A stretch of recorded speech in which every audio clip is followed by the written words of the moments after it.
You, John Fitzgerald Kennedy, do solemnly swear. I, John Fitzgerald Kennedy, do solemnly swear. That you will faithfully execute the office of President of the United States. That I will faithfully execute the office of President of the United States. And will, to the best of your ability. And will, to the best of my ability. Preserve, protect, and defend the Constitution of the United States. Preserve, protect, and defend the Constitution of the United States. So help you God. So help me God.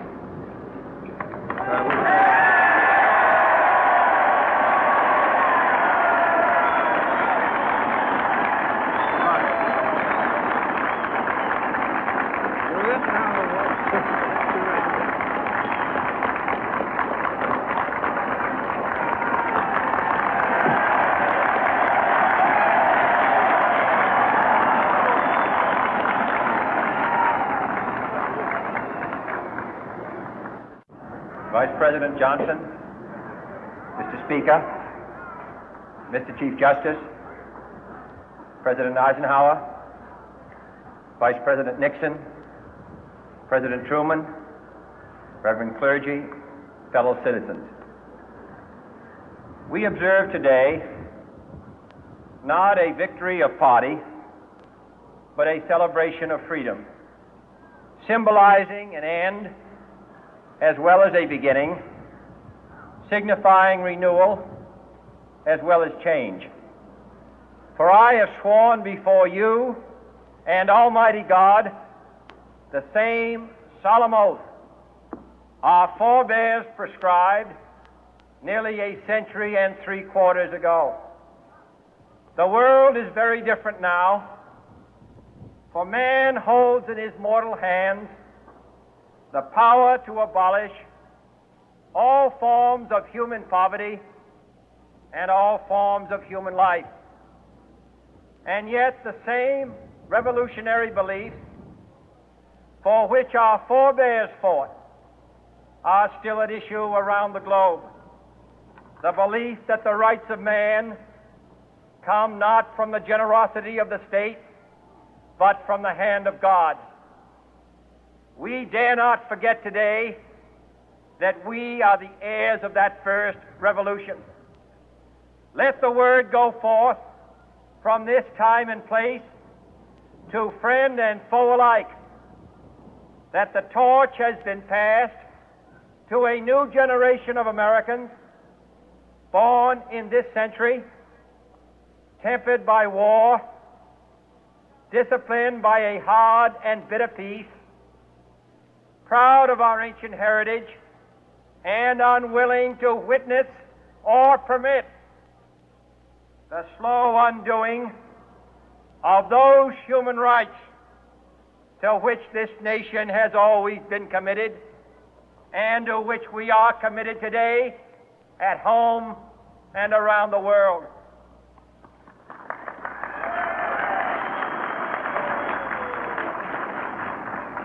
Let every nation know, whether it wishes us well or ill, that we shall pay any price, bear any burden, meet any hardship, support any friend, oppose any foe to assure the survival and the success of liberty.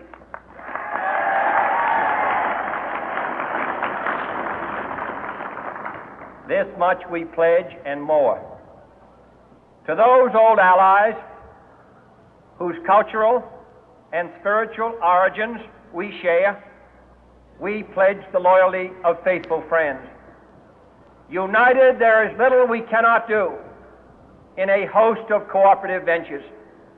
Divided, there is little we can do, for we dare not meet a powerful challenge at odds and split asunder. To those new states whom we welcome to the ranks of the free, we pledge our word that one form of colonial control shall not have passed away, merely to be replaced by a far more iron tyranny.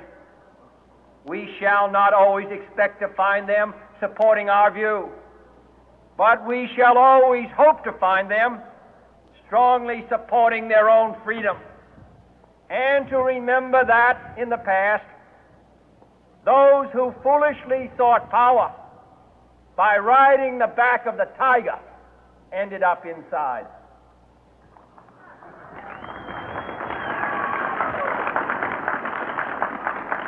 To those people in the huts and villages of half the globe struggling to break the bonds of mass misery, we pledge our best efforts to help them help themselves for whatever period is required, not because the communists may be doing it, not because we seek their votes, but because it is right.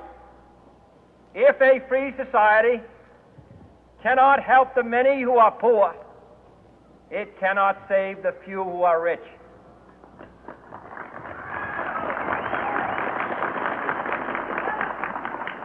To our sister republics south of our border, we offer a special pledge to convert our good words into good deeds, in a new alliance for progress, to assist free men and free governments in casting off the chains of poverty.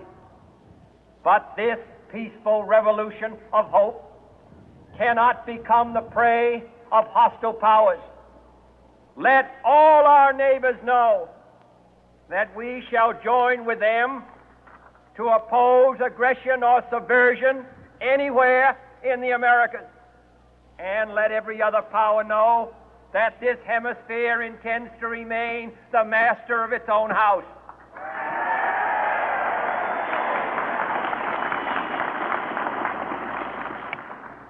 To that World Assembly of Sovereign States, the United Nations, our last best hope, in an age where the instruments of war have far outpaced the instruments of peace, we renew our pledge of support to prevent it from becoming merely a forum for invective, to strengthen its shield of the new and the weak, and to enlarge the area in which its writ may run. Finally, to those nations who would make themselves our adversary, we offer not a pledge, but a request that both sides begin anew the quest for peace. Before the dark powers of destruction, unleashed by science, engulf all humanity in planned or accidental self-destruction, we dare not tempt them with weakness, for only when our arms are sufficient beyond doubt can we be certain beyond doubt that they will never be employed. But neither can two great and powerful groups of nations take comfort from our present course, both sides overburdened by the cost of modern weapons, both rightly alarmed by the steady spread of the deadly atom, yet both racing to alter that uncertain balance of terror that stays the hand of mankind's final war. So let us begin anew, remembering on both sides that civility is not a sign of weakness, and sincerity is always subject to proof. Let us never negotiate out of fear, but let us never fear to negotiate.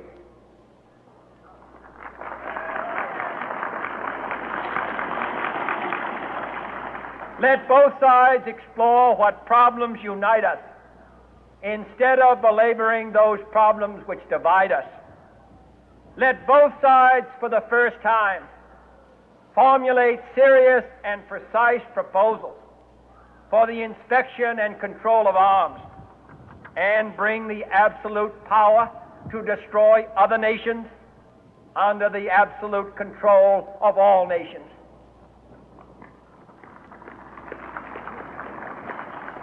Let both sides seek to invoke the wonders of science instead of its terrors.